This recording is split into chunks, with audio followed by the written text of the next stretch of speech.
போர் முடியாததுக்கான காரணம் இப்ப ஐரோப்பிய யூனியன் இல்லையா? அவங்களுக்கான ஒரே பயம் வந்து ரஷ்யா வந்து நம்மள ஆக்கிரமிச்சிருவாங்கன்றது தான். ஆமா.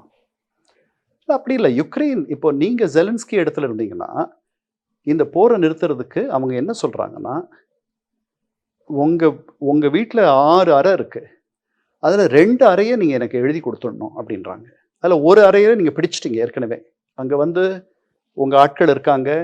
மூட்டை முடிச்சு, பெட்டி, படுக்கையெல்லாம் போட்டுட்டீங்க. 2வது அறைய பிடிக்கிறதுக்கு நீங்க என்னோட சண்டை போட்டுட்டு இருக்கீங்க.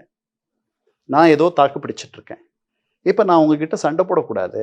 உங்களோட ஒற்றுமையா போகணும்னா, நான் என்ன பண்ணணும்னா, நீங்க சொல்றீங்க, இந்த 4 ரூம் நீங்க வச்சுக்கலாம். இந்த 2 ரூம் எனது. இந்த 4 ரூம்ல ஐரோப்பாவிலிருந்து எந்த விருந்தினரும் வரக்கூடாது. சரிதானா? உங்க இது உள்ள வந்து நீங்க இது 4 ரூம் உங்களுது, இங்க அவங்க தங்கிக்கிட்டோம். அதெல்லாம் அதெல்லாம் பழசு. அப்படிலாம் இனிமேல் நடக்காது. அப்புறம் நீங்க அவங்க வீட்டுக்கு போறதும் நடக்காது.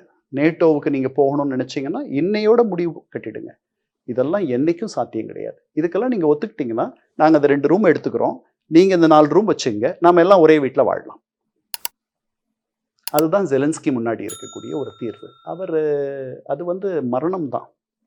தற்கொலை தான். அது கடைசியில வேற வழியே இல்லைன்னா, அந்த மாதிரி கொஞ்சம் இடத்த விட்டு கொடுத்து, சரின்ட்டு அவரு வரலாம். ஆனா, எனக்கு அந்த மாதிரி வரக்கூடிய ஒரு எந்த தலைவரும் அந்த இடத்துக்கு வருவாங்கன்னு எனக்கு தோணல.